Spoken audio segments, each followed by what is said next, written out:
O PP leva ao pleno da Pobra as irregularidades laborais no Concello. O Goberno local rexeitou a súa moción nunha sesión na que os populares abandonaron a sala.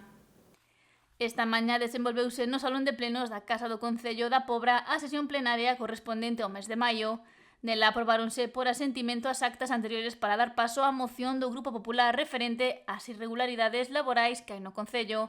O seu voceiro, Manuel Durán, apuntou que as anomalías teñen diferentes consecuencias e responsabilidades patrimoniais e xurídicas. Nos hemos encontrado con irregularidades, contrataciones que exceden el tiempo, contrataciones realizadas por una duración determinada y que se prorrogan de forma irregular, convirtiéndose después, cuando se hace la reclamación pertinente, en fijos, prórrogas de contratos que suponen superar el límite establecido legalmente, contratos mercantiles de servicios que se establecen para un determinado periodo y para un determinado fin y con un determinado importe y que pasado ese periodo se prorrogan sin existir prórroga ni aprobación correspondiente por un importe distinto y con la consiguiente reclamación que ellos después supone para las arcas municipales, para el prestigio de la institución y sobre todo para las dificultades y las necesidades del personal. Sinalou que o PP ten preguntado en pleno sobre estas irregularidades e solicitaron documentación, peticións ás que non recibiron resposta. Durán afirmou que esa non é unha forma adecuada de proceder pola incerteza que se xera nos traballadores. Como lo que es a nivel institucional, por la incertidumbre y sobre todo la irregularidad que se comete y las responsabilidades que ello supone. Por eso lo que proponemos es que la reprobación del alcalde y del equipo de gobierno por continuar y consentir que este tipo de prácticas ilegales y irregulares se sigan realizando a pesar de estar advertidos en diferentes ocasiones de ello, con las consiguientes consecuencias jurídicas y económicas que ello conlleva.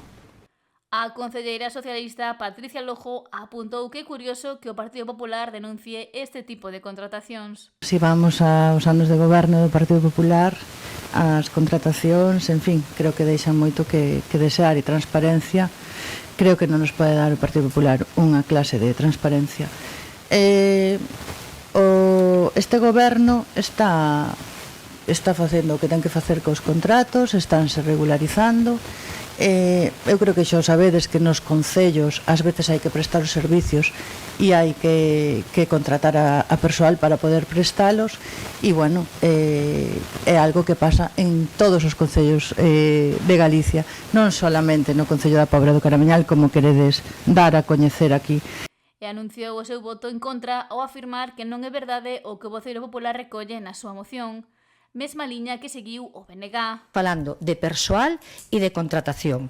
Entón, se me dá tempo, quero manifestar, porque claro, me liga a moción varias veces, pero sí é certo que a diferencia entre vostedes e nós, e cando menos comigo, é que temos un grave problema. Eu non sei se eu de comprensión lectora ou vostedes ten un grave problema de expresar o que queren decir. Sería bo ter memoria. Si é certo que cando gobernaba o Partido Popular, e antes incluso de perder as eleccións, aquí mediante decreto e resolución da alcaldía pasou personal temporal a convertirse en personal indefinido. Pero tamén hai que decir que daquela se podía facer. O que ao mellor ahora non sei se descoñece a lei, pero neste momento non se pode facer. Para cambiar a categoría profesional, neste momento ten que haber unha sentencia judicial. Pola súa banda, Nos Pobra amosou tamén a súa sorpresa por esta moción. O caso é diferente. Cada caso dos informes que hubo de intervención desfavorables e se continuou con contratacións foron diferentes.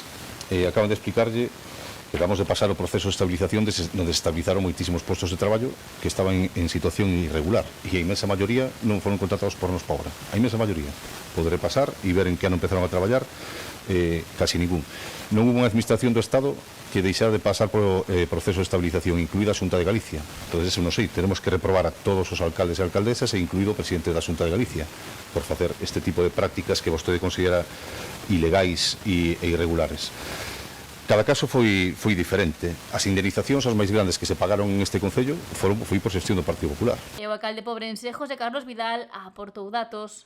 Sí que lle podo dicir que hai 72 prazas, 72 que nós tuvemos que regularizar, e que eran prácticamente todas da época do PP.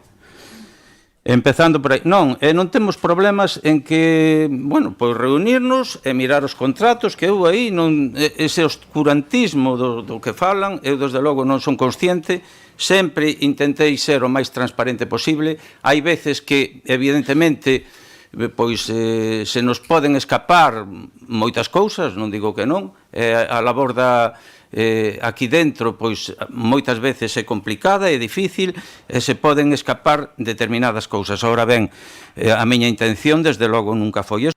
A moción foi rexeitada por 6 votos a favor do Partido Popular e 6 en contra de Nos Pobra, BNG e PSOE, polo voto de dobre calidade do alcalde. Tamén se trataron 2 mocións de urxencia presentadas polo BNG, unha relativa á situación que está a vivir o pobo palestino a raíz da masacre realizada por Israel, e tamén outra vencellada á situación crítica que está a vivir a Confraría de Pescadores da Pobra. Que leva tempo arrastrando e que agora está en un punto de inflexión e entendemos que a corporación debe pronunciarse respecto dela.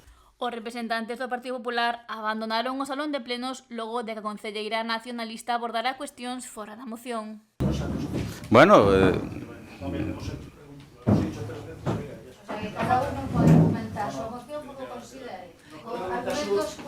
bueno, estamos, vamos a ver, bueno, a conselleira está dicindo... Amparo, da igual, esta é a democracia, no, esta é a democracia do Partido Popular, esta é a democracia do Partido Popular. A democracia do Partido Popular. Señor alcalde, eu non... Bueno, a ver, vale. Bueno, pois nada, están no seu dereito a marcharse, que se marchen, evidentemente, quedamos nós. As 2 mocións foron aprobadas con 6 votos favorables de Nos Pobra, BNG e PSOE. Antes de rematar o pleno, interveu o presidente da Asociación Veciñal da Ribeiriña Conchido, Samuel Domínguez, para que o goberno local actúe na zona. Solicitamos e exiximos que esa partida orzamentaria sexa igualmente investida na nosa aldea, co fin de garantir unha distribución equitativa dos recursos públicos. Concretamente, e tras a asamblea celebrada o domingo 25 de maio na nosa escola unitaria, na que se acordou por unanimidade, propoñemos que o importe inicialmente destinado á pasarela se redirixa á construcción dun novo espazo de recreo que sustitúa o actual parque infantil, cuxo estado de deterioro é evidente e que non cumpre cos estándares mínimos de calidade nin de seguridade, especialmente se o comparamos co resto de espazos similares do concello. O alcalde afondou en diferentes proxectos que se están a desenvolver na Ribeiriña Conchido en diferentes ámbitos.